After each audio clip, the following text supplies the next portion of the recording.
तो आइए इस बेहतरीन लर्निंग जर्नी की शुरुआत करते हैं इस पहले चैप्टर से।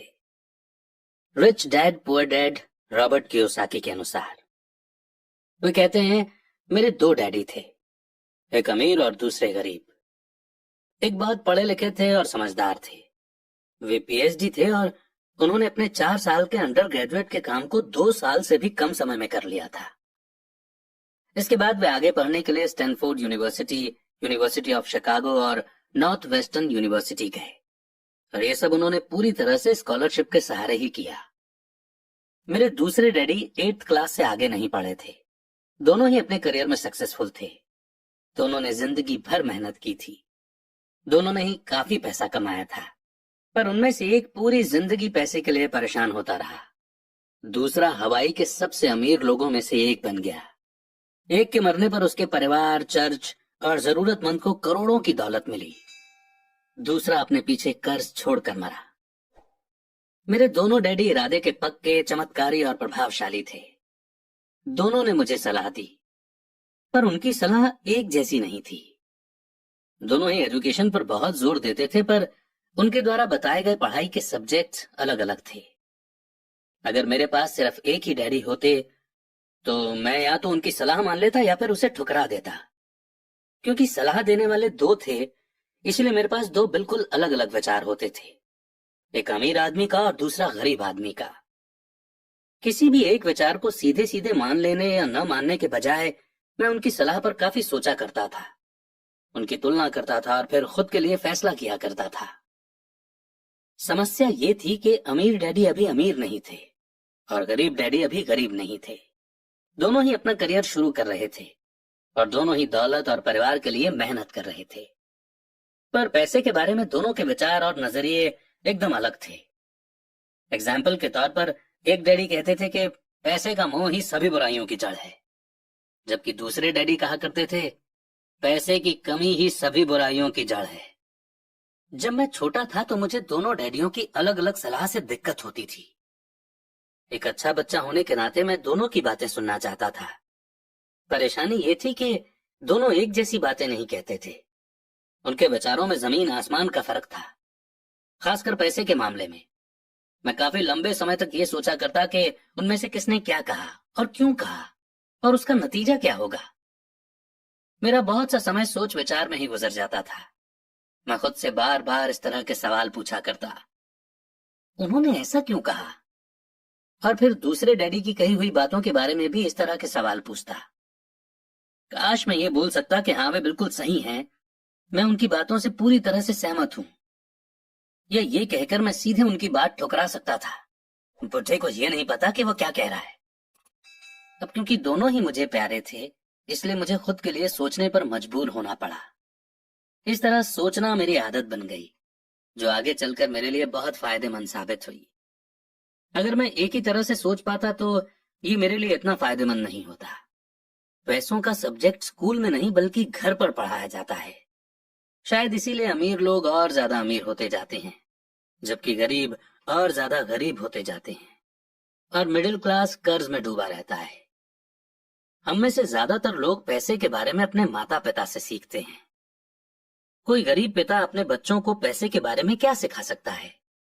वो सिर्फ इतना ही कह सकता है कि स्कूल जाओ और मेहनत से पढ़ो। हो सकता है वो बच्चा अच्छे नंबरों से कॉलेज की पढ़ाई पूरी कर ले, फिर भी पैसे के मामले में उसकी मानसिकता और उसके सोचने का ढंग एक गरीब आदमी जैसा ही बना रहेगा। ये सब उसने तब सीखा था जब वो छोटा बच्चा था। पैसों का टॉपिक स्कूलों में नहीं पढ़ाया जाता। स्कूलों में एकेडमिक और प्रोफेशनल स्किल्स पर जोर दिया जाता है, न कि पैसों से जुड़े स्किल पर। इससे ये साफ हो जाता है कि जिन स्मार्ट बैंकर्स, डॉक्टर्स और अकाउंटेंट्स के स्कूल में अच्छे नंबर आते हैं, वे जिंदगी भर पैसे के लिए संघर्ष क्यों करते हैं। हमारे देश पर जो भारी कर्ज लदा हुआ है, वो भी काफी हद तक उन बेहद पढ़े लिखे राजनेताओं और गवर्नमेंट ऑफिसर्स के कारण हुआ है, जो इकोनॉमिक पॉलिसी बनाते हैं। और मजे की बात यह है कि वो पैसों के बारे में बहुत कम जानते हैं। मैं अक्सर नई सदी में आने वाली समस्याओं के बारे में सोचता हूँ। तब क्या होगा जब हमारे पास ऐसे करोड़ों लोग होंगे जिन्हें फाइनेंशियल और मेडिकल हेल्प की जरूरत होगी। पैसों से जुड़ी मदद के लिए या तो वे अपने परिवारों पर या फिर गवर्नमेंट पर निर्भर होंगे। क्या होगा जब मेडिकेयर और सोशल सिक्योरिटी के पास का पैसा खत्म हो जाएगा? किस तरह कोई देश तरक्की कर पाएगा अगर पैसे के बारे में पढ़ाई की जिम्मेदारी माता पिता के ऊपर छोड़ दी जाएगी, जिनमें से ज्यादातर गरीब हैं या गरीब होंगे? क्योंकि मेरे पास दो प्रभावशाली डैडी थे, इसलिए मैंने दोनों से ही सीखा। मुझे दोनों की सलाह पर सोचना पड़ता था। इस तरह से सोचते सोचते मैंने ये भी जान लिया कि किसी इंसान के विचार उसकी जिंदगी पर कितना जबरदस्त असर डाल सकते हैं। एग्जाम्पल के तौर पर एक डैडी को यह कहने की आदत थी, मैं इसे नहीं खरीद सकता। दूसरे डैडी इन शब्दों के इस्तेमाल से चिढ़ते थे। वे जोर देकर कहा करते थे कि मुझे इसके बजाय ये कहना चाहिए कि मैं इसे कैसे खरीद सकता हूं। पहला सेंटेंस नेगेटिव है और दूसरा सवाल उठाने वाला। तो पहले में बात खत्म हो जाती है और दूसरे में आप सोचने के लिए मजबूर हो जाते हैं। मेरे जल्द ही अमीर बनने वाले डैडी ने मुझे समझाया कि जब हम कहते हैं कि मैं इसे नहीं खरीद सकता, तो हमारा दिमाग काम करना बंद कर देता है। इसके बजाय जब हम ये सवाल पूछते हैं कि मैं इसे कैसे खरीद सकता हूं, तो हमारा दिमाग काम करने लगता है। उनका ये मतलब नहीं था कि आपका जिस चीज पर दिल आ जाए उसे खरीद ही लें। वे लगभग दीवानगी की हद तक अपने दिमाग को कसरत करवाना चाहते थे, क्योंकि उनके ख्याल से दिमाग दुनिया का सबसे ताकतवर कंप्यूटर है। मेरा दिमाग हर रोज तेज होता जाता है क्योंकि मैं इसकी कसरत करता रहता हूँ। ये जितना तेज होता जाता है, मैं इसकी मदद से उतना ही ज्यादा पैसा कमा सकता हूँ। उनका मानना था कि ये कहना कि मैं इसे नहीं खरीद सकता दिमागी आलस की पहचान है। हालांकि दोनों ही डैडी अपने काम में कड़ी मेहनत करते थे, पर मैंने देखा कि पैसे के मामले में एक डैडी की आदत ये थी कि वे अपने दिमाग को सुला देते थे और दूसरे डैडी अपने दिमाग की लगातार कसरत करवाते रहते थे। और इसका लॉन्ग टर्म नतीजा ये हुआ कि एक डैडी फाइनेंशियल रूप से बहुत अमीर होते चले गए, जबकि दूसरे डैडी लगातार कमजोर होते गए। इसे इस तरह से समझें कि एक इंसान हर रोज एक्सरसाइज करने के लिए जिम जाता है, जबकि दूसरा इंसान अपने सोफे पर बैठकर टीवी देखता रहता है। शरीर की सही एक्सरसाइज से आप ज्यादा हेल्दी हो सकते हैं और दिमाग की सही एक्सरसाइज से आप ज्यादा अमीर हो सकते हैं। आलस से सेहत और पैसा दोनों का नुकसान होता है। मेरे दोनों डैडियों की मेंटालिटी में जमीन आसमान का फर्क था। पुअर डैडी की सोच थी कि अमीरों को ज्यादा टैक्स देना चाहिए ताकि बेचारे गरीबों को ज्यादा फायदा मिल सके, जबकि अमीर डैडी कहते थे कि टैक्स उन लोगों को सजा देता है जो कुछ प्रोड्यूस करते हैं और उन लोगों को इनाम देता है जो प्रोड्यूस नहीं करते। पुअर डैडी सिखाते थे कि मेहनत से पढ़ो ताकि तुम्हें किसी अच्छी कंपनी में जॉब मिल जाए, जबकि अमीर डैडी की सीख ये थी कि मेहनत से पढ़ो ताकि तुम्हें किसी अच्छी कंपनी को खरीदने का मौका मिल जाए। पुअर डैडी कहते थे, मैं इसलिए अमीर नहीं हूं क्योंकि मुझे तुम बच्चों को पालना पड़ता है। अमीर डैडी कहते थे, मुझे इसलिए अमीर बनना है क्योंकि मुझे तुम बच्चों को अच्छे से पालना है। अमीर डैडी डिनर के टेबल पर पैसे और बिजनेस के बारे में बात करने के लिए हमेशा एनकरेज करते थे। पुअर डैडी खाना खाते समय पैसों की बातें करने के लिए मना करते थे। पुअर डैडी का कहना था, जहां पैसे का सवाल हो सुरक्षित कदम उठाओ, रिस्क मत उठाओ। अमीर डैडी का कहना था, रिस्क का सामना करना सीखो। एक का मानना था, हमारा घर ही हमारा सबसे बड़ा इन्वेस्टमेंट और हमारी सबसे बड़ी प्रॉपर्टी है। दूसरे का मानना था, मेरा घर मेरी जिम्मेदारी है, और अगर आपका घर आपकी नजरों में आपका सबसे बड़ा इन्वेस्टमेंट है तो आप गलत हैं। दोनों ही डैडी अपने बिल समय पर चुकाते थे, पर उनमें से एक सबसे पहले अपने बिल चुकाते जबकि दूसरे सबसे आखिर में। एक डैडी का यह मानना था कि कंपनी या गवर्नमेंट को आपका ध्यान रखना चाहिए और आपकी जरूरतों को पूरा करना चाहिए। वे हमेशा सैलरी में बढ़ोतरी, रिटायरमेंट प्लान, मेडिकल बेनिफिट, बीमारी की छुट्टी, छुट्टियों के दिन और बाकी फैसिलिटी के बारे में चिंतित रहते थे। वे अपने दो चाचाओं से बहुत प्रभावित थे जो आर्मी में चले गए थे, और 20 साल के एक्टिव जीवन के बाद उन्होंने अपने रिटायरमेंट और जीवन भर के आराम का इंतजाम कर लिया था। वे मेडिकल बेनिफिट के विचार को पसंद करते थे और आर्मी द्वारा अपने रिटायर्ड एम्प्लॉयज को दी जा रही सुविधाओं की भी तारीफ करते थे। उन्हें यूनिवर्सिटी का टेन्योर सिस्टम भी काफी पसंद था। कई बार जॉब से आजीवन मिल रही सुरक्षा और जॉब के फायदे जॉब से ज्यादा इंपॉर्टेंट हो जाते हैं। वे अक्सर ये कहते थे, मैंने गवर्नमेंट के लिए बहुत मेहनत से काम किया है, इसके लिए बदले में मुझे बेनिफिट मिलने चाहिए। दूसरे डैडी पूरी तरह से फाइनेंशियल इंडिपेंडेंस में विश्वास रखते थे। वे कन्वीनियंस मानसिकता के खिलाफ थे। वे ये मानते थे कि इस तरह की मानसिकता लोगों को कमजोर और फाइनेंशियल रूप से जरूरतमंद बनाती है। उनका पक्का विश्वास था कि आदमी को फाइनेंशियल रूप से काबिल होना चाहिए। एक डैडी कुछ डॉलर बचाने के लिए परेशान रहे।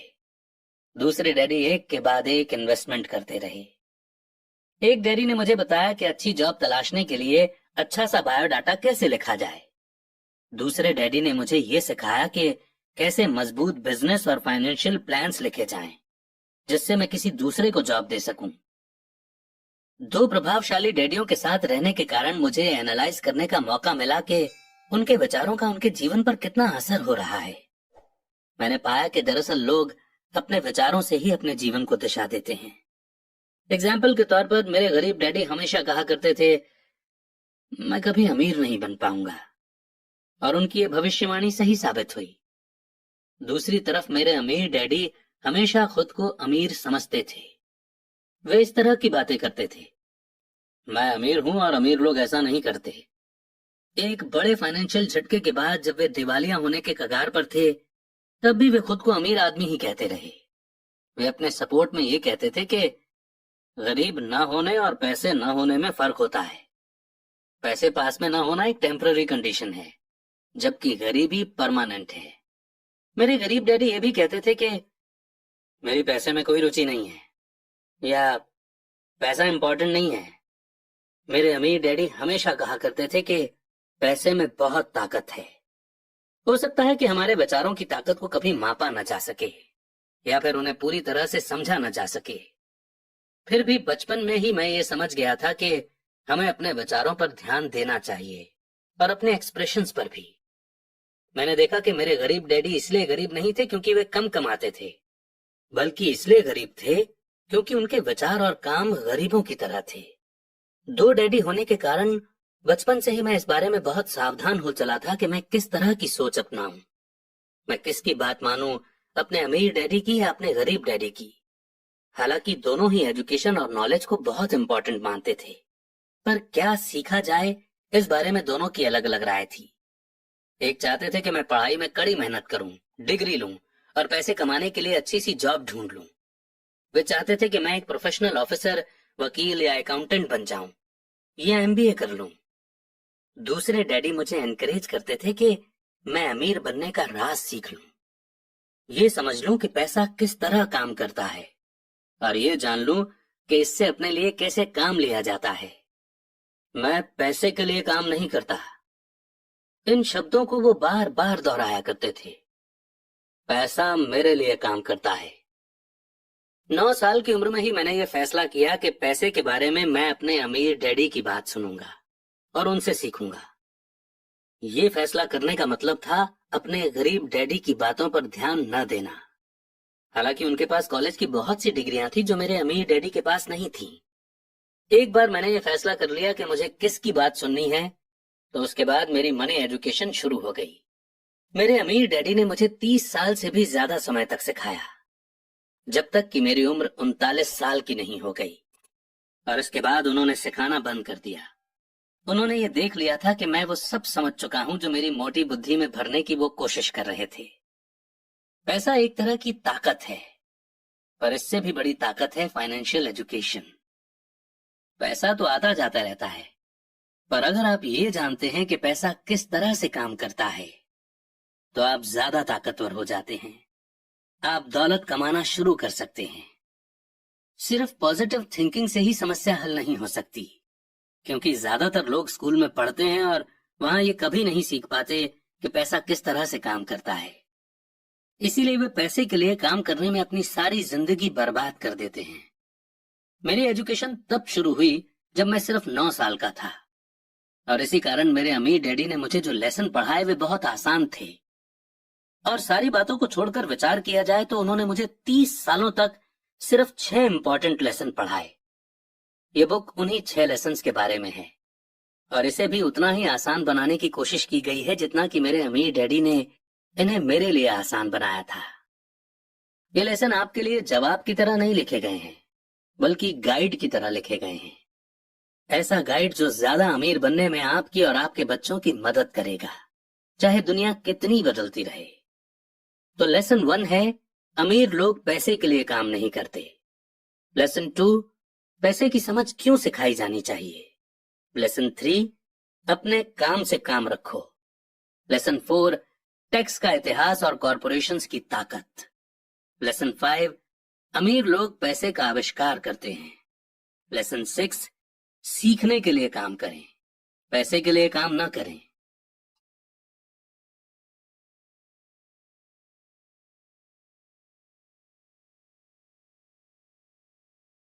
शुरुआत करते हैं चैप्टर 2 की, जिसमें हम सीखेंगे लेसन 1, अमीर लोग पैसे के लिए काम नहीं करते। डैडी, क्या आप मुझे बता सकते हैं कि अमीर कैसे बना जाए? वे सुनते ही मेरे डैडी ने अपना शाम का न्यूज़पेपर नीचे रख दिया। बेटे, तुम अमीर क्यों बनना चाहते हो? क्योंकि आज जिमी की मम्मी अपनी नई महंगी कार में आई और वो लोग पिकनिक पर अपने सी साइड वाले घर पर जा रहे थे। जिमी अपने साथ साथ अपने 3 दोस्तों को ले गया, पर माइक और मुझे नहीं ले गया। उसने हमसे ये कहा कि वो हमें इसलिए नहीं ले जाएगा क्योंकि हम लोग गरीब बच्चे थे। उसने ऐसा कहा? डैडी ने आश्चर्य से पूछा। हाँ, बिल्कुल ऐसा ही कहा, मैंने दर्द भरी आवाज में कहा। डैडी ने अपना सिर हिलाया, नाक तक चश्मे को चढ़ाया और फिर न्यूज़पेपर पढ़ने लगे। मैं उनके जवाब का इंतजार करता रहा। ये 1956 की बात है, तब मैं 9 साल का था। किस्मत की बात थी कि मैं उसी पब्लिक स्कूल में जाता था जिसमें अमीर लोगों के बच्चे पढ़ते थे। हम शुगर प्लांटेशन के एरिया में रहते थे। प्लांटेशन के मैनेजर और उस एरिया के बाकी अमीर लोग जैसे डॉक्टर, बिजनेसमैन और बैंकर अपने बच्चों को 1st क्लास से 6th क्लास तक इसी स्कूल में भेजते थे। 6th क्लास के बाद बच्चों को प्राइवेट स्कूलों में भेजा जाता था। अगर मेरा परिवार सड़क के दूसरी साइड पर रह रहा होता तो मुझे अलग तरह के स्कूल में भेजा जाता, जहां मेरे जैसे परिवारों के बच्चे पढ़ते थे। 6th क्लास के बाद इन बच्चों की तरह मैंने भी पब्लिक इंटरमीडिएट और हाई स्कूल किया होता, क्योंकि उनकी ही तरह मेरे लिए भी प्राइवेट स्कूल में जाना पॉसिबल नहीं था। मेरे डैडी ने आकर न्यूज़पेपर को रख दिया। मुझे पता था कि वे क्या सोच रहे थे। उन्होंने धीमे से शुरुआत की। अगर तुम अमीर बनना चाहते हो तो तुम्हें पैसे बनाना सीखना चाहिए। मैं पैसे बनाना किस तरह सीख सकता हूं? अपने दिमाग के इस्तेमाल से, उन्होंने मुस्कुराते हुए कहा, जिसका असली मतलब यह था कि बस मैं तुम्हें इतना ही बता सकता हूं, या मैं इसका जवाब नहीं जानता, इसलिए मुझे तंग मत करो। एक पार्टनरशिप हुई। अगली सुबह मैंने अपने सबसे अच्छे दोस्त माइक को अपने डैडी की बातें बताई। जहां तक मुझे याद है, उस स्कूल में माइक और मैं 2 ही गरीब बच्चे थे। माइक भी मेरी ही तरह का था, क्योंकि वो भी किस्मत की वजह से ही उस स्कूल में था। ऐसा लगता था जैसे किसी ने कस्बे में स्कूलों की सरहदें तय कर दी थीं, और इसी कारण हम लोग अमीर बच्चों के स्कूल में पढ़ रहे थे। सच कहा जाए तो हम लोग गरीब नहीं थे, पर हमें ऐसा लगता था, क्योंकि बाकी सभी बच्चों के पास नए बेसबॉल ग्लव्स, नई साइकिल और हर चीज होती थी, और हर चीज नई होती थी, और हमारे पास सब पुरानी।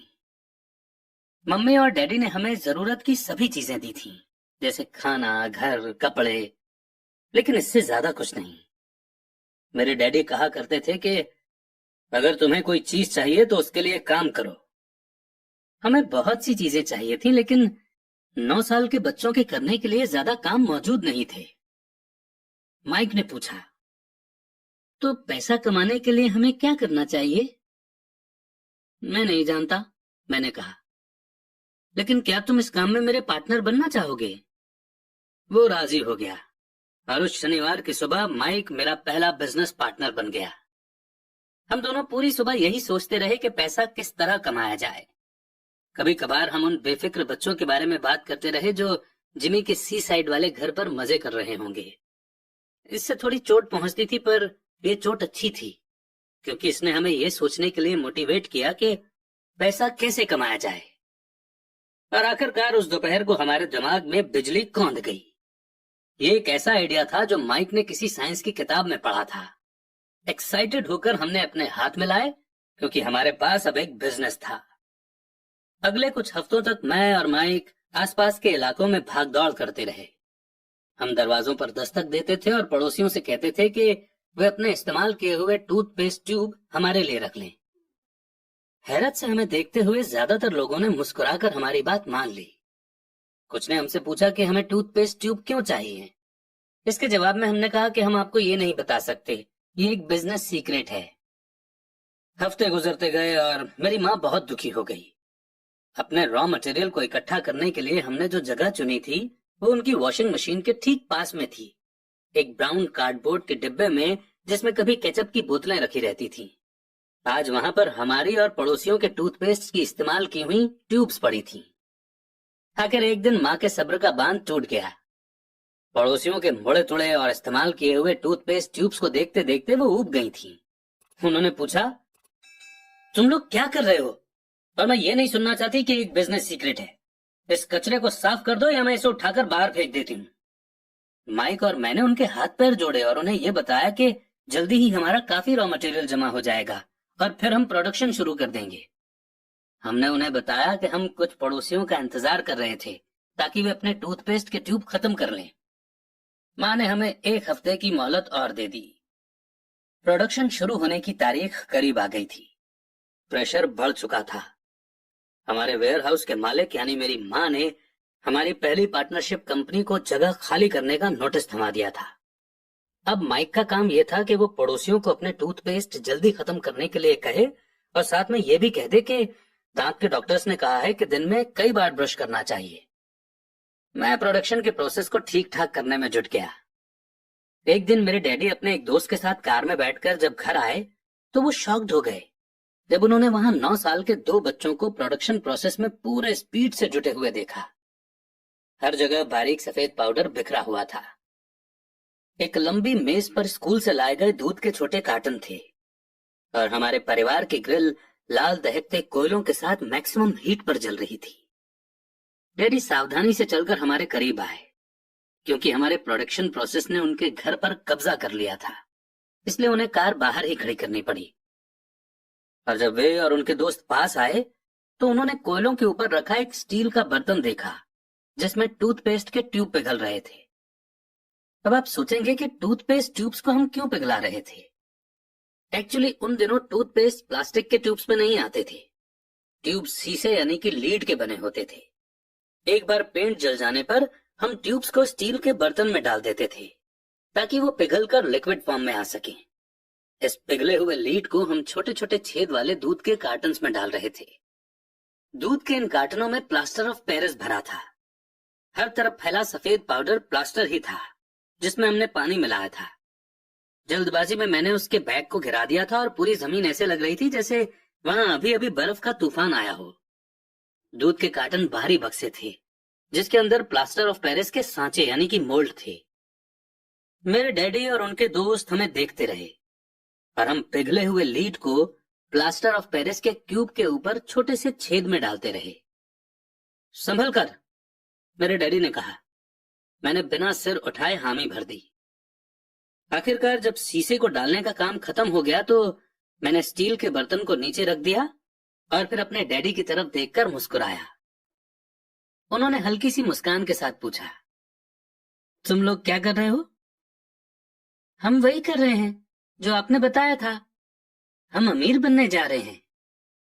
हाँ, माइक ने सिर को हिलाते हुए और मुस्कुराते हुए कहा।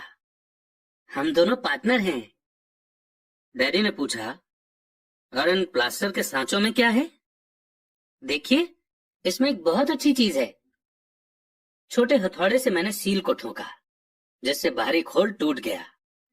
सावधानी से मैंने ऊपर के आधे प्लास्टर को हटाया और जिंक का एक सिक्का बाहर गिर गया। हे भगवान, तो तुम लोग जिंक के सिक्के बना रहे थे? मेरे डैडी ने कहा। बिल्कुल सही, माइक ने कहा। हम वही कर रहे थे जैसा आपने हमसे कहा था। हम पैसा बना रहे थे। मेरे डैडी के दोस्त जोर से हंसने लगे। मेरे डैडी भी मुस्कुराए और उन्होंने अपना सिर हिलाया। उनके सामने आग और टूथपेस्ट की ट्यूब्स के बक्से के साथ सफेद धूल में लिपटे हुए 2 बच्चे खड़े थे जो इस कान से उस कान तक खुलकर मुस्कुरा रहे थे। उन्होंने हमसे कहा कि हम सब कुछ छोड़कर उनके साथ चलें और घर के सामने वाली सीढ़ी पर बैठे। मुस्कुराते हुए उन्होंने हमें जालसाजी यानी कि फेक या फ्रॉजरी शब्द का मतलब समझाया। कहने का मतलब यह है कि जो सिक्के हैं वो सिर्फ गवर्नमेंट यानी कि सरकार बना सकती है, न कि एक आम इंसान। अगर एक आम इंसान सिक्के बनाता है तो उसे जेल भी हो सकती है। हमारे सपने टूट गए थे। तो आपका मतलब यह है कि ये इलीगल है? माइक ने कांपती हुई आवाज में पूछा। इतने में डैडी के दोस्त ने कहा, छोड़ो भी, हो सकता है कि बच्चे अपने पैदाइशी टैलेंट को डेवलप कर रहे हों। मेरे डैडी उन्हें घूरते रहे। हाँ, ये इलीगल है, डैडी ने नरमी से कहा, पर तुम लोगों ने यह साबित कर दिया है कि तुम में बहुत ज्यादा क्रिएटिविटी और ओरिजिनल आइडिया हैं। इसी तरह आगे बढ़ते रहो, मुझे तुम पर गर्व है। निराश होकर माइक और मैं तकरीबन 20 मिनट तक चुपचाप अपना सिर पकड़कर बैठे रहे। इसके बाद हमने सारा घर साफ करना शुरू किया। पहले ही दिन हमारा बिजनेस चौपट हो गया था। पाउडर साफ करते हुए मैंने माइक की ओर देखा और कहा, मुझे लगता है जिमी और उसके दोस्त ठीक कहते हैं, हम सचमुच गरीब हैं। जब मैंने ये कहा तब डैडी बस जाने ही वाले थे। उन्होंने कहा, बच्चों, तुम गरीब तभी कहलाओगे जब तुम लोग हार मान लोगे। सबसे इंपॉर्टेंट चीज यह है कि तुमने कुछ किया। ज्यादातर लोग सिर्फ अमीर बनने के बारे में बातें करते रहते हैं और उसके सपने देखते रहते हैं। तुमने कुछ किया है, मुझे तुम दोनों पर गर्व है। मैं एक बार फिर से यही कहूंगा, आगे बढ़ते चलो, हार मत मानो। माइक और मैं खामोश खड़े रहे। ये शब्द सुनने में अच्छे थे, पर हमें ये नहीं पता था कि हमें क्या करना चाहिए। तो ऐसा क्यों है डैडी कि आप अमीर नहीं हैं? मैंने पूछा। क्योंकि मैंने एक स्कूल टीचर बनने का फैसला किया था। स्कूल के टीचर अमीर बनने के बारे में नहीं सोचते, हम सिर्फ पढ़ाना पसंद करते हैं। काश कि मैं तुम लोगों की मदद कर सकता, पर हकीकत में मैं ये नहीं जानता कि दौलत कैसे कमाई जाती है। माइक और मैं पलटे और अपने सफाई अभियान में जुट गए। डैडी ने कहा, हाँ, अगर तुम लोग ये सीखना ही चाहते हो कि अमीर कैसे बना जाता है तो मुझसे मत पूछो। माइक, तुम अपने डैडी से ये सवाल पूछो। मेरे डैडी? माइक ने हैरानी से कहा। हाँ, तुम्हारे डैडी। मेरे डैडी ने मुस्कुराकर कहा, तुम्हारे डैडी और मेरा बैंकर एक ही है और वो तुम्हारे डैडी की बहुत तारीफ करता है। उसने मुझे कई बार ये बताया है कि पैसा बनाने में तुम्हारे डैडी का कोई जवाब नहीं। मेरे डैडी? माइक ने एक बार फिर से हैरानी से पूछा। फिर ऐसा क्यों है कि स्कूल के अमीर बच्चों की तरह हमारे पास शानदार कार और आलीशान बंगला नहीं है? शानदार कार और आलीशान बंगले के होने का मतलब ये नहीं होता कि आप पक्के रूप से अमीर हैं या आप पैसा बनाने की कला जानते हैं। डैडी ने जवाब दिया, जिमी के डैडी शुगर प्लांटेशन में काम करते हैं। उनमें और मुझ में ज्यादा फर्क नहीं है। वे एक कंपनी के लिए काम करते हैं और मैं गवर्नमेंट के लिए। कंपनी उन्हें कार खरीद कर दे देती है। इस समय चीनी की कंपनियां फाइनेंशियल प्रॉब्लम्स में फंसी हुई हैं और जिमी के डैडी के पास जल्दी ही कुछ नहीं बचेगा। तुम्हारे डैडी अलग है माइक। ऐसा लगता है कि वे एक एम्पायर बनाने जा रहे हैं और मेरा अंदाज है कि कुछ ही सालों में वे बहुत अमीर बन जाएंगे। ये सुनकर माइक और मैं एक बार फिर से एक्साइटेड हो गए। नए जोश से हमने अपने डूबे हुए बिजनेस के कचरे को साफ करना शुरू कर दिया। जब हम सफाई कर रहे थे तो हमने ये भी प्लान बना लिया कि कब और कैसे माइक के डैडी से बात की जाए। प्रॉब्लम ये थी कि माइक के डैडी बहुत ज्यादा काम करते थे और देर रात तक घर नहीं लौटते थे। माइक के डैडी के पास कई वेयरहाउस, कंस्ट्रक्शन कंपनी, स्टोर्स की चेन और 3 रेस्टोरेंट्स थे। रेस्टोरेंट्स के कारण ही उन्हें घर लौटने में देर हो जाती थी। सफाई खत्म करने के बाद माइक बस पकड़कर अपने घर चला गया। वो अपने डैडी से बात करने वाला था, चाहे वे कितनी ही देर से घर लौटे, और उनसे पूछने वाला था कि क्या वे हमें अमीर बनने की तरकीब सिखाने के लिए तैयार हैं। माइक ने मुझसे वादा किया कि जैसे ही वो अपने डैडी से बात कर लेगा वो मुझे फोन करेगा, चाहे कितनी ही देर क्यों ना हो जाए। फोन रात को 8:30 आया। ओके, अगले शनिवार, मैंने कहा और फोन रख दिया। माइक के डैडी माइक और मुझसे मिलने के लिए तैयार हो गए थे। शनिवार की सुबह 7:30 मैंने शहर के दूसरे हिस्से में जाने के लिए बस पकड़ी और सबक शुरू हुए। मैं तुम्हें 1 घंटे के 10 सेंट दूंगा। 1956 की सैलरी के हिसाब से भी 10 सेंट हर घंटे की सैलरी से कम थे।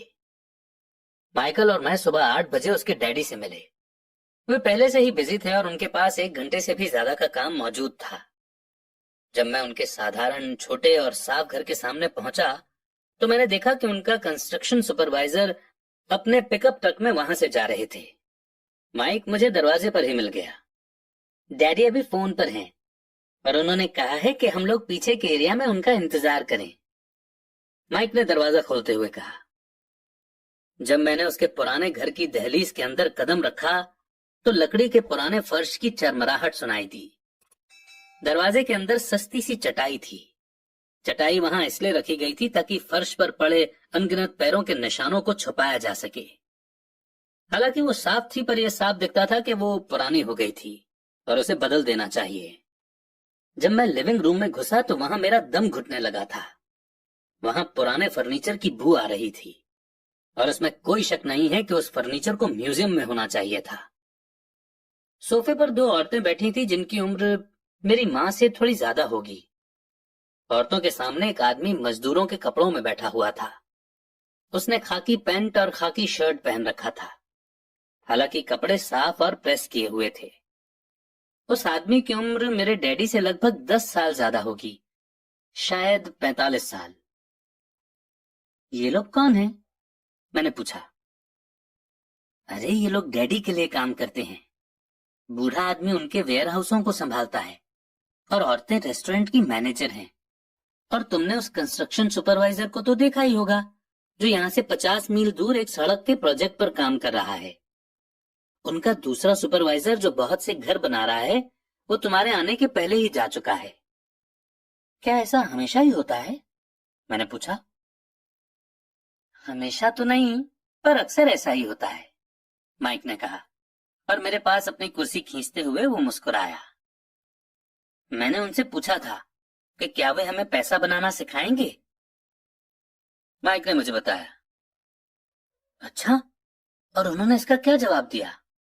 मैंने एक्साइटेड होकर पूछा। पहले तो उनके चेहरे पर हंसी आई, फिर कुछ सोचकर उन्होंने कहा कि वे हमारे सामने एक ऑफर रखेंगे। अच्छा, मैंने कहा और अपनी कुर्सी की पीठ दीवार से टिका ली। मैं वहां कुर्सी के पिछले 2 पैरों के सहारे टिका बैठा रहा। माइक ने भी ऐसा ही किया। क्या तुम्हें पता है वो कौन सा ऑफर देने वाले हैं? मैंने पूछा। नहीं, पर हमें जल्दी इसका पता चल जाएगा। अचानक माइक के डैडी उस पुराने दरवाजे से घुसकर उस कमरे में दाखिल हुए जहां हम बैठे हुए थे। माइक और मैं अपने पैरों पर कूद गए, आदर के कारण नहीं बल्कि इसलिए कि हम चौंक गए थे। तो बच्चों, तैयार? माइक के डैडी ने एक कुर्सी हमारे पास खिसकाते हुए पूछा। हमने अपने सिर हिलाए और अपनी कुर्सियों को दीवार के पास से खींचकर उनके सामने रख लिया।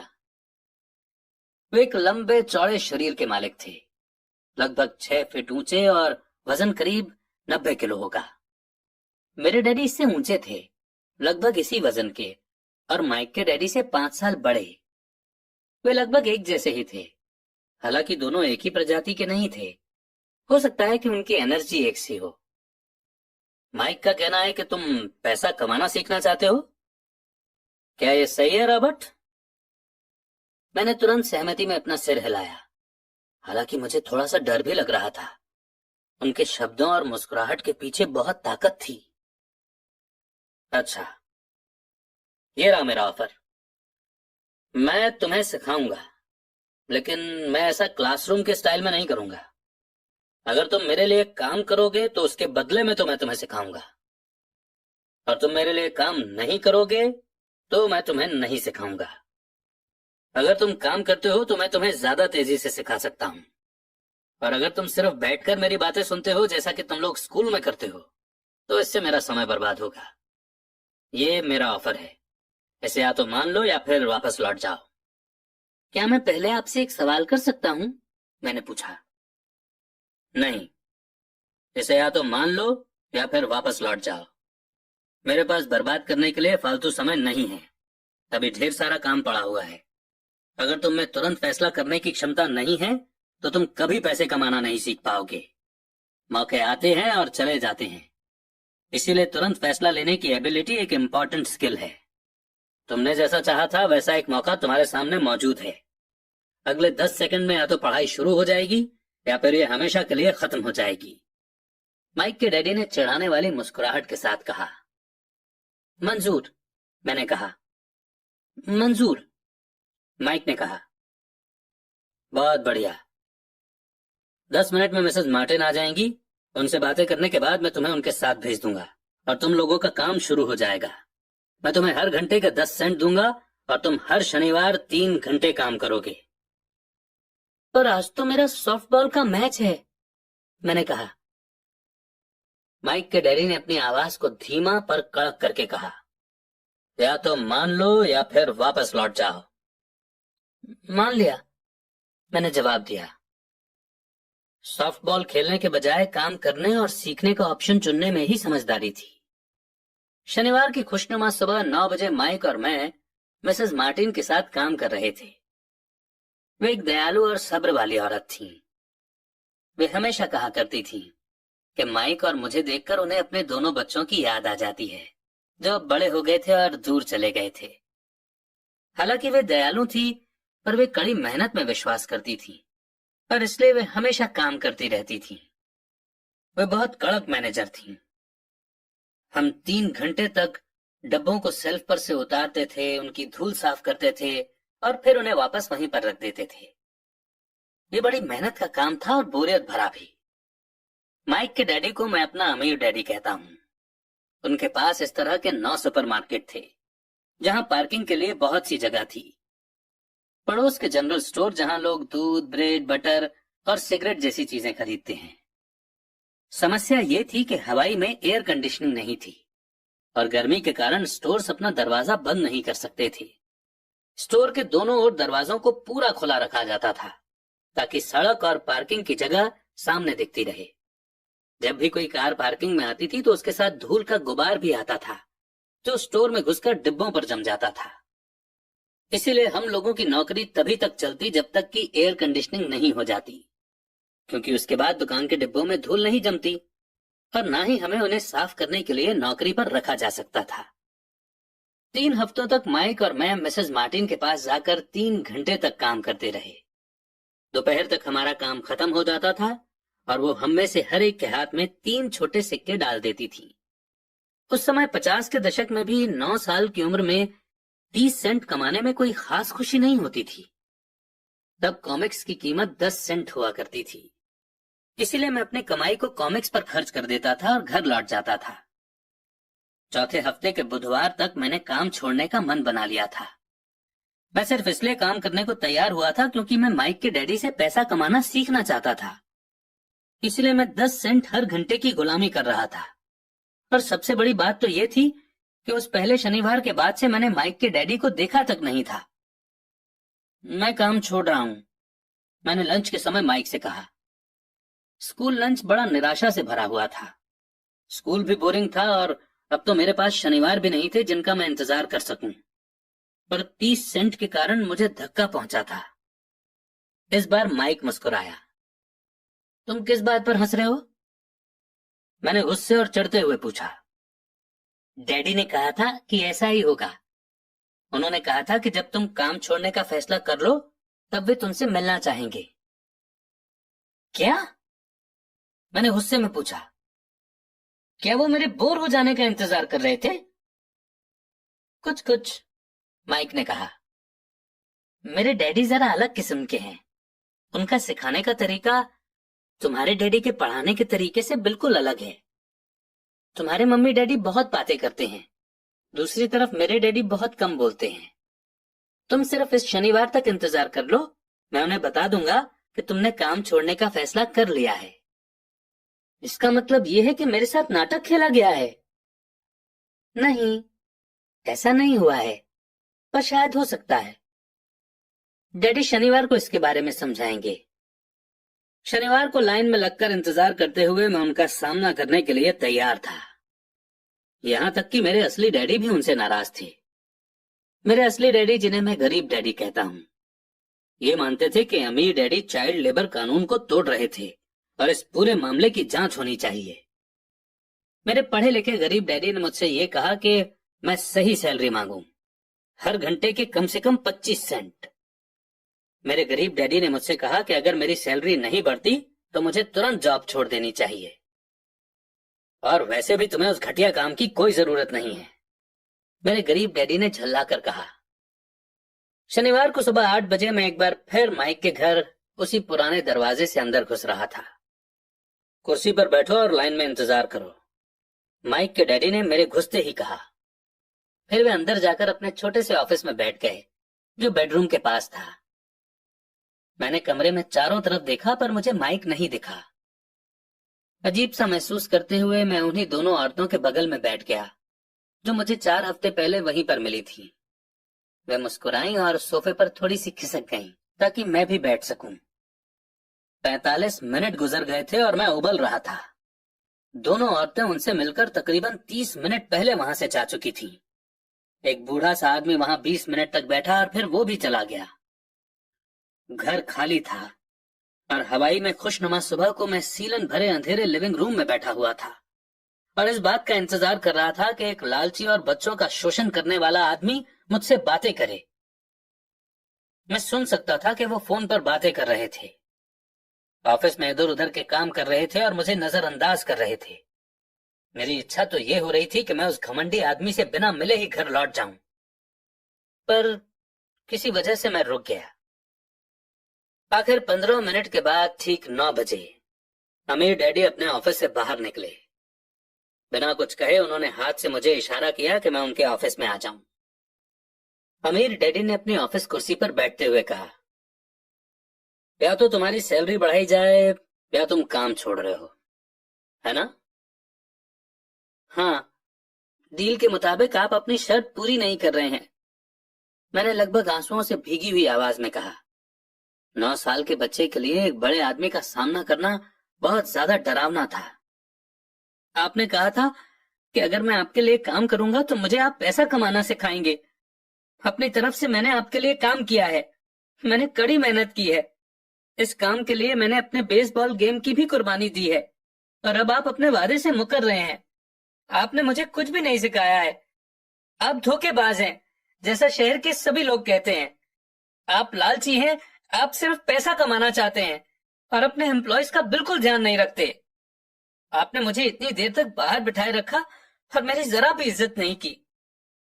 मैं एक छोटा सा बच्चा हूं और आपको मेरे साथ इससे बेहतर बर्ताव करना चाहिए था। अमीर डैडी अपनी कुर्सी पर पीछे झुक गए। अपने हाथों को ठुड्डी तक लाकर उन्होंने मुझे घूरा। ऐसा लग रहा था जैसे वो मुझे एनालाइज कर रहे थे।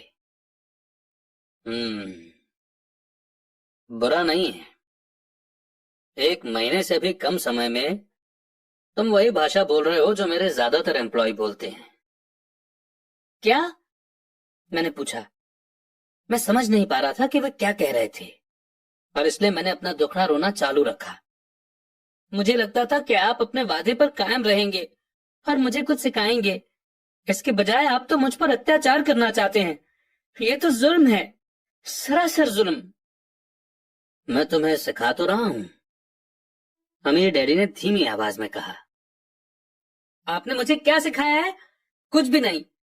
एक बार मैं चंद सिक्कों में काम करने के लिए तैयार हो गया, उसके बाद तो आपने मुझसे बात तक नहीं की। 10 सेंट हर घंटे के लिए। मैं आपकी शिकायत गवर्नमेंट से करूंगा। हमारे देश में भी चाइल्ड लेबर कानून है। आप तो जानते ही हैं कि मेरे डैडी गवर्नमेंट के लिए काम करते हैं। शाबाश, अब तुम उन ज्यादातर लोगों की भाषा बोल रहे हो जो कभी मेरे लिए काम करते थे। वे लोग या तो जिन्हें मैंने नौकरी से निकाल दिया है या जिन्होंने खुद मेरी नौकरी छोड़ दी है। तो इस बारे में आपको क्या कहना है? और मुझे यह लग रहा था कि कम उम्र के बावजूद मैं बहादुरी से बातें कर रहा था। आपने मुझसे झूठ बोला। मैंने आपके लिए काम किया और आपने अपना वादा पूरा नहीं किया। आपने मुझे कुछ भी नहीं सिखाया। कौन कहता है कि मैंने तुम्हें कुछ नहीं सिखाया है? मेरे अमीर डैडी ने शांति से कहा। मैंने 3 हफ्ते तक काम किया और इस बीच आपने सिखाना तो दूर रहा, मुझसे कभी बात तक नहीं की। क्या सिखाने का मतलब सिर्फ भाषण या बातचीत ही होता है? और क्या? इस तरह से वो तुम्हें स्कूल में सिखाते हैं, पर जिंदगी तुम्हें इस तरह नहीं सिखाती। और मेरा मानना यह है कि जिंदगी सबसे बढ़िया टीचर होती है। ज्यादातर वक्त जिंदगी आपसे बातें नहीं करती, ये एक तरह से आपको धक्का देती है। हर धक्के के जरिए जिंदगी आपसे कहती है, जाग जाओ, मैं तुम्हें कुछ सिखाना चाहती हूँ। यह आदमी कैसी बेसिर पैर की बातें कर रहा है, मैंने अपने आप से पूछा। जिंदगी अगर मुझे धक्का देती है तो इसका मतलब कि जिंदगी मुझसे बातें करती है। अब मैं जान चुका था कि मुझे ये काम तुरंत छोड़ देना चाहिए। मैं किसी ऐसे आदमी से बातें कर रहा था जो पागल था और जिसे ताले में बंद रखे जाने की जरूरत थी। अगर तुम जिंदगी के सबक सीखते हो तो इससे तुम्हें बहुत फायदा होगा। अगर तुम ऐसा नहीं करते हो तो जिंदगी तुम्हें लगातार धक्के देती रहेगी। लोग 2 चीजें करते हैं। कुछ लोग जिंदगी के धक्कों को सहन करते चले जाते हैं, बाकी लोग गुस्सा हो जाते हैं। वो बाकी लोगों से गुस्सा होने लगते हैं, जैसे कि अपने बॉस से, अपने काम से, अपनी पत्नी या पति से। वो ये नहीं जानते कि जिंदगी उन्हें धक्का दे रही है। मैं नहीं जानता था कि वो किस बारे में बात कर रहे थे। जिंदगी हम सबको धक्के मारती है। कुछ लोग हार मान लेते हैं, बाकी के लोग लड़ते हैं। कुछ लोग सबक सीख लेते हैं और आगे बढ़ जाते हैं। वे जिंदगी के धक्कों का स्वागत करते हैं। इन गिने चुने लोगों के लिए इसका मतलब ये होता है कि उन्हें कुछ नया सीखना चाहिए। वे सीखते हैं और आगे बढ़ जाते हैं। ज्यादातर लोग छोड़ देते हैं और कुछ लोग तुम्हारी तरह लड़ते भी हैं। अमीर डैडी खड़े हो गए और उन्होंने टूटी फूटी खिड़की को बंद कर दिया। अगर तुम ये सबक सीख लेते हो तो तुम एक समझदार, अमीर और सुखी नौजवान बन सकते हो। अगर तुम ये नहीं सीखते हो तो तुम जिंदगी भर अपनी समस्याओं के लिए अपनी नौकरी, कम सैलरी या अपने बॉस को कोसते रहोगे। तुम हमेशा ऐसे बड़े मौकों की उम्मीद करते रहोगे जो आए और तुम्हारी फाइनेंशियल प्रॉब्लम को सुलझा दें। अमीर डैडी ने मेरी तरफ देखा कि क्या मैं अब भी उनकी बात सुन रहा हूं। उनकी आंखें मेरी आंखों से मिली। हम एक दूसरे की तरफ देखते रहे और हमारी आंखों के बीच बातचीत की धाराएं बहने लगीं। आखिर जब मैं उनकी बात का मतलब समझ गया तो मैंने अपनी नजरें झुका ली। मैं जान गया था कि वे सही थे। मैं उन्हें दोषी ठहरा रहा था, जबकि सीखने की जिद मेरी ही थी। मैं फालतू में ही लड़ रहा था। अमीर डैडी ने आगे कहा, अगर आप इस तरह के आदमी हैं जिसमें हिम्मत नहीं है तो आप जिंदगी की हर प्रॉब्लम के सामने हार मान जाओगे। अगर आप इस किस्म के आदमी हैं तो आप जिंदगी भर सुरक्षित खेल खेलते रहोगे, सही चीजें करते रहोगे और किसी ऐसे वक्त का इंतजार करते रहोगे जो आने वाला नहीं है, और फिर आप एक बोरिंग बुढ़े की तरह मर जाएंगे। आपके बहुत से दोस्त होंगे जो आपकी सिर्फ इसलिए तारीफ करेंगे क्योंकि आप एक मेहनती और भले आदमी थे। आपने अपनी जिंदगी सेफ गेम खेलने और सही चीजें करने में गुजार दी। पर सच बात तो यह है कि आपने जिंदगी की प्रॉब्लम्स के सामने घुटने टेक दिए थे। आप रिस्क मोल लेने की कल्पना तक से डरते थे। हकीकत में तो आप जीतना चाहते थे, पर आपके लिए हार का डर जीतने के एक्साइटमेंट से ज्यादा ताकतवर साबित हुआ। अंदर से आप और सिर्फ आप जान पाएंगे कि आपने कभी जीतने की कोशिश ही नहीं की। आपने सुरक्षित खेल खेलने का ऑप्शन चुना। हमारी नजरें एक बार फिर मिली। 10 सेकंड तक हम एक दूसरे की तरफ देखते रहे और एक बार फिर मैंने तभी नजरें हटाई जब मैं उनकी बात का मतलब समझ गया। आप मुझे धक्का दे रहे थे? मैंने पूछा। कुछ लोग ऐसा कह सकते हैं। अमीर डैडी मुस्कुराए। मैं तो यही कहूंगा कि मैं तुम्हें जिंदगी का स्वाद चखा रहा था। कैसा स्वाद? मैंने पूछा। मैं अब भी गुस्सा था, पर अब मेरी जानने की इच्छा भी जाग गई थी और अब मैं सीखने के लिए भी तैयार था। तुम दोनों ऐसे पहले लोग हो जिन्होंने मुझसे पैसे बनाने की कला सीखने की रिक्वेस्ट की है। मेरे पास 150 से भी ज्यादा एम्प्लॉइज हैं, पर उनमें से एक ने भी मुझसे पैसा कमाने की कला के बारे में कभी नहीं पूछा। वे मुझसे नौकरी मांगते हैं, सैलरी मांगते हैं, पर पैसा बनाने की कला नहीं सीखना चाहते। तो ज्यादातर लोग इसी तरह अपनी जिंदगी के सबसे बेहतरीन साल पैसे के लिए काम करने में बर्बाद कर देंगे और आखिर तक ये कभी समझ ही नहीं पाएंगे कि दरअसल वे किसके लिए काम कर रहे हैं। मैं पूरा ध्यान लगाकर उनकी बात सुनता रहा।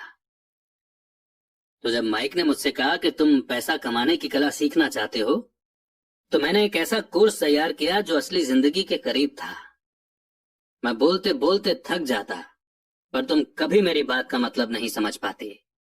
इसीलिए मैंने फैसला किया कि तुम्हें जिंदगी के थपेड़ों का स्वाद चखा दिया जाए, ताकि तुम मेरी बात सुन भी सको और समझ भी सको।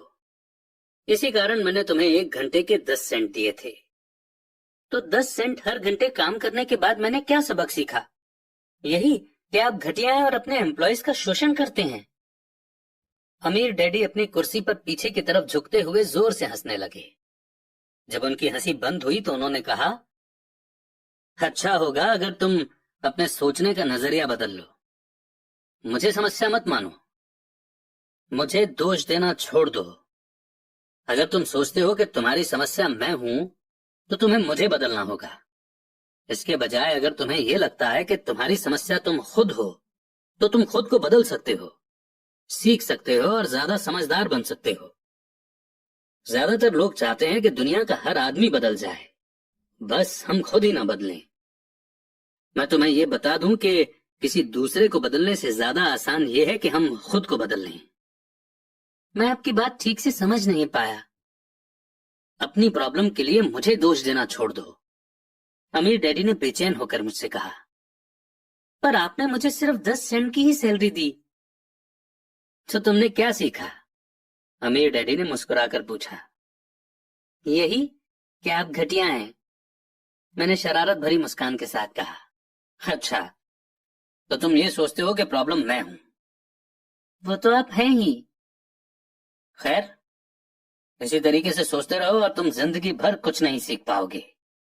अगर तुम्हारा नजरिया यही है कि समस्या मैं हूं, तो तुम्हारे पास क्या ऑप्शन रह जाते हैं? अगर आप मेरी सैलरी नहीं बढ़ाते या मुझे ज्यादा इज्जत नहीं देते, तो मैं काम छोड़कर चला जाऊंगा। ठीक कहा, और ज्यादातर लोग यही करते हैं। वे काम छोड़कर चले जाते हैं और दूसरी जॉब की तलाश करते हैं, जहां उन्हें बेहतर मौके या ज्यादा अच्छी सैलरी मिले। उन्हें यह गलत फहमी होती है कि नई नौकरी या ज्यादा सैलरी से उनकी प्रॉब्लम सुलझ सकती है, और ज्यादातर मामलों में ऐसा नहीं होता। तो समस्या किस तरह से सुलझ सकती है? 10 सेंट हर घंटे के हिसाब से सैलरी लेकर मुस्कुराते हुए? अमीर डैडी मुस्कुराए। यही बाकी के लोग करते हैं। वे ये जानते हुए भी कम सैलरी में काम करते हैं, क्योंकि नौकरी छूट जाने पर उनका और उनके परिवार का पेट कैसे भरेगा। इसलिए मन महसूस कर वे नौकरी करते हैं और ये सोचकर सैलरी बढ़ने का इंतजार करते हैं कि ज्यादा पैसा आने से समस्या सुलझ जाएगी। ज्यादातर लोग ऐसा ही सोचते हैं और कड़ी मेहनत करते हुए दूसरी नौकरी भी कर लेते हैं, पर उसमें भी उन्हें सैलरी कम ही मिलती है। मैं फर्श को घूरता रहा। अब मैं अमीर डैडी के सबक को समझने लगा था। मुझे ये एहसास हो गया था कि यही जिंदगी का स्वाद है। आखिरकार मैंने ऊपर की ओर देखा और अपना सवाल दोहराया, तो फिर ये समस्या किस तरह सुलझेगी? इस सवाल के जवाब में अमीर डैडी ने मुझे वो बेशकीमती नजरिया दिया जो उन्हें अपने एम्प्लॉयज और मेरे गरीब डैडी से अलग करता था, और जिसकी बदौलत वे हवाई के सबसे अमीर आदमी बनने वाले थे, जबकि मेरे पढ़े लिखे गरीब डैडी जिंदगी भर पैसों की तंगी से जूझने वाले थे। ये एक अद्भुत नजरिया था जिसने मेरी जिंदगी का नक्शा ही बदल दिया। अमीर डैडी ने मुझे बार बार ये नजरिया याद दिलाया, जिसे मैं पहला सबक कहूंगा।